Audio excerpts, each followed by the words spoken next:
ಆ ದೇವರು ಒಬ್ಬ ತೊಳೆಯುವವನಾಗಿ ಹುಟ್ಟುತ್ತಾನೆ. ಒಂದು ಆನೆಯಾಗಿ ಹುಟ್ಟಿ ಆ ಜೀವನದ ರುಚಿಯನ್ನು ನೋಡುತ್ತೇನೆ ಎಂದು ಆನೆಯ ಶರೀರದಲ್ಲಿ ಆ ದೇವರು ಹುಟ್ಟುತ್ತಾನೆ. ಇಲ್ಲ ಎಂದರೆ ಒಂದು ಪಾರಿವಾಳದ ಶರೀರದಲ್ಲಿ ಹುಟ್ಟುತ್ತಾನೆ, ಅಥವಾ ಒಂದು ಕಾಗಿಯ ಶರೀರದಲ್ಲಿ ಹುಟ್ಟಿ ಕಾವು ಕಾವು ಎನ್ನುತ್ತಾ ತಿರುಗುತ್ತಾನೆ.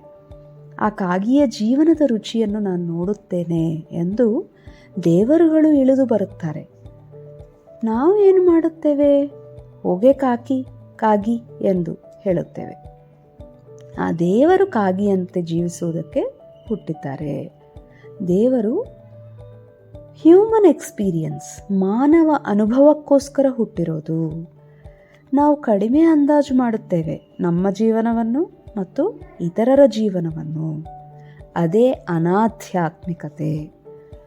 ನಾವು ಮರಣ ನಂತರ ಅಲ್ಲಿಗೆ ಹೋದ ನಂತರ ಅಂದುಕೊಳ್ಳುತ್ತೇವೆ, ಅಪ್ಪ ನನ್ನ ಕಾಗಿಯ ಜೀವನ ಎಷ್ಟು ಚೆನ್ನಾಗಿದೆಯೋ ಅಂತ, ನನ್ನ ಗದೆಯ ಜೀವನ ಎಷ್ಟು ಚೆನ್ನಾಗಿದೆಯೋ, ನನ್ನ ಕುದುರೆಯ ಜೀವನ ಎಷ್ಟು ಚೆನ್ನಾಗಿದೆಯೋ, ನನ್ನ ಮನುಷ್ಯ ಜೀವನ ಎಷ್ಟು ಚೆನ್ನಾಗಿದೆಯೋ ಅಂತ ನಾವು ನಮ್ಮ ಭುಜಗಳನ್ನು ಕುಗ್ಗಿಸುತ್ತೇವೆ.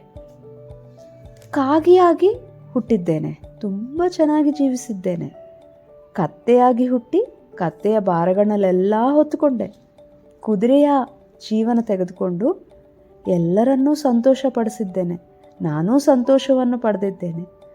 ಹಾಗೆಯೇ ಮಾನವನಾಗಿ ಹುಟ್ಟಿ ಎಷ್ಟೋ ಕೆಲಸಗಳನ್ನು ಮಾಡಿದ್ದೇನೆ ಎಂದು ಅಲ್ಲಿ ಹೋದ ನಂತರ ನಮ್ಮ ಭುಜಗಳನ್ನು ನಾವೇ ಕುಗ್ಗಿಸುತ್ತೇವೆ.